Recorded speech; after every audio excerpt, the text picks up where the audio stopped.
درود بچه‌ها، چطورید؟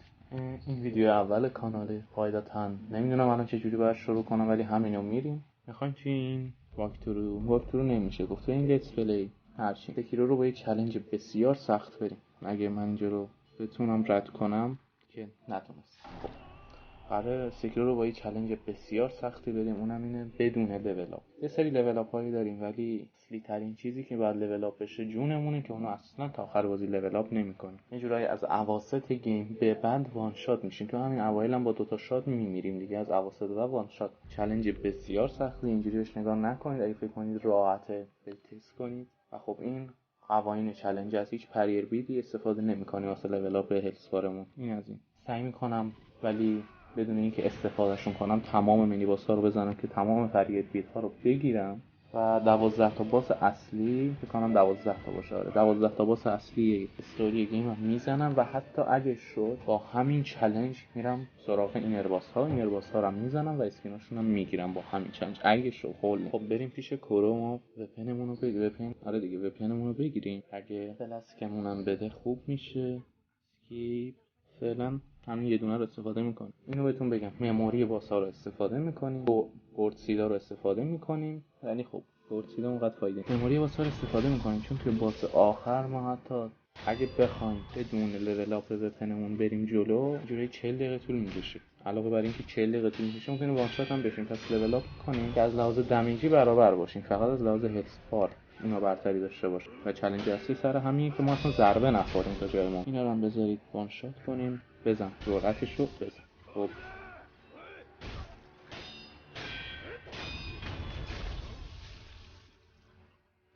اینم از تو و تو.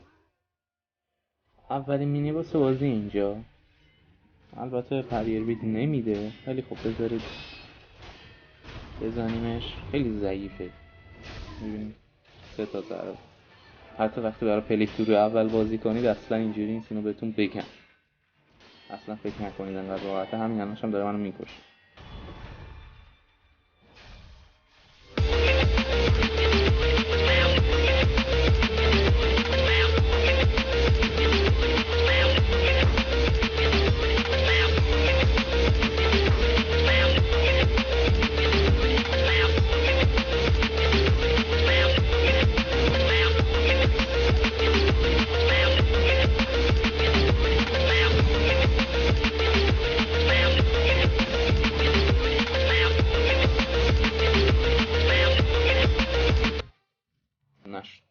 ریدیم.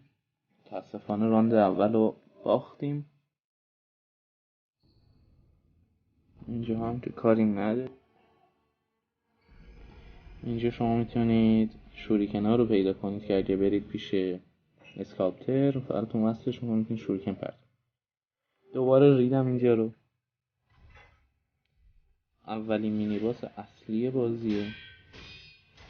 بعد شکست دادن شما چیزای آیتمای خوبی میگیرید.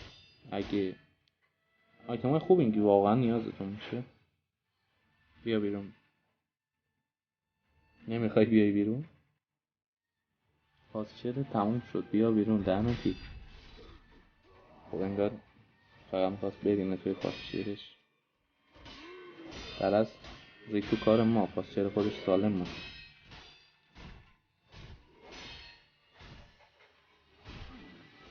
دیفلیکت کردن تو سکیرو واقعا لذت بخش. اصلا وقتی حریف جلویتون پشت سر هم ضربه میزنه و شما میتونید همش رو دیفلیکت کنید واقعا حال میده. که یکی از بیشتریناش سر گنیچی رو اتفاق میفته. ضربه های توموی شکلش خیلی لذت بخش.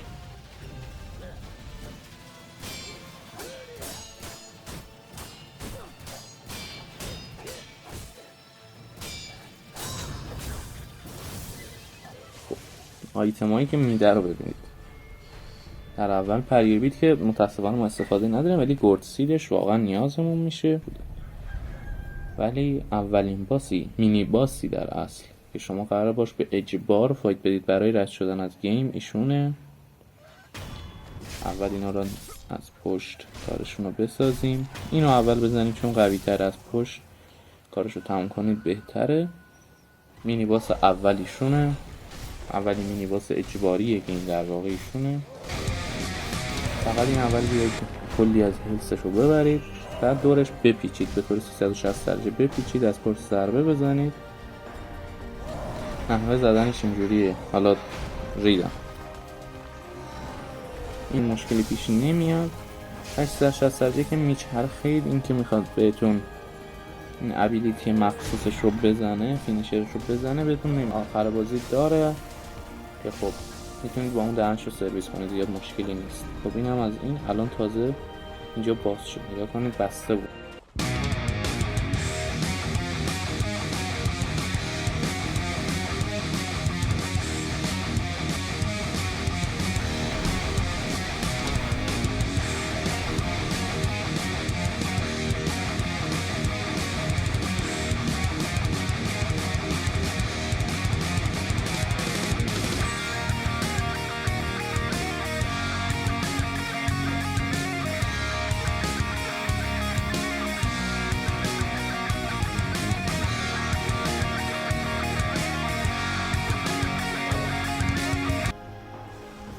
برید داخل این، چه ببینتتون چه نبینتتون میاد در هر صورت. این اتاق من مادر و اینجا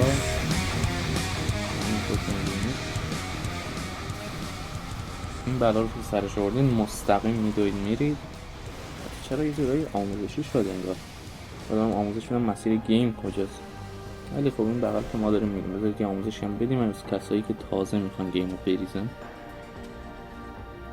اگه جون اول رو بگیرم خوب میشه. جون اول انگار که فکر نکنم بتونم با این جون میشه بدون دمیج خوردم میتونم بزنمش. خب واقعا باعث شرمساریمه به این باس مود.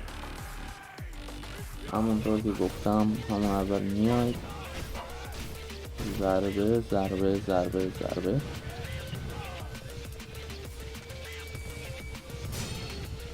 خیلی این با اوور روشش در اصل همینه. من یادم میره چون اول گیمی میره میاد یادم میره یه جا وایسی خودش میاد باتون فایت بده، دیفلکتاتون درست انجام بدید خودش یه جوری شکست میده این وسط. یه دوتا دمیج هم این بغل به این حرکتش بدید دمیج میخوره. خب نو دمیج زدن این باز که کنسل شد، ولی همجوری یه گوشه وایس خودش میاد. اینو من یادم رفته بود حقیقتا این بار.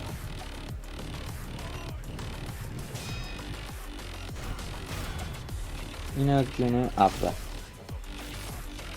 که ضربه زدن تمام میکنم، مثلا میام ضربه اضافی بزنم همونم میزنه. دیفلکت ضربه خوبه استان شد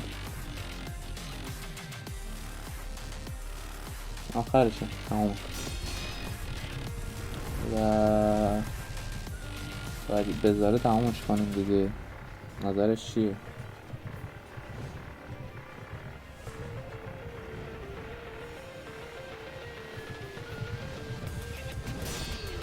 تمام. این هم از جنرال دیوبوی عزیز. این ضربه دوم یادتون نره بزنید.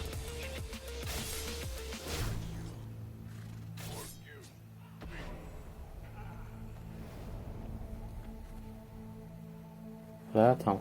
خب مرسی از اینکه این ویدیو رو دیدید.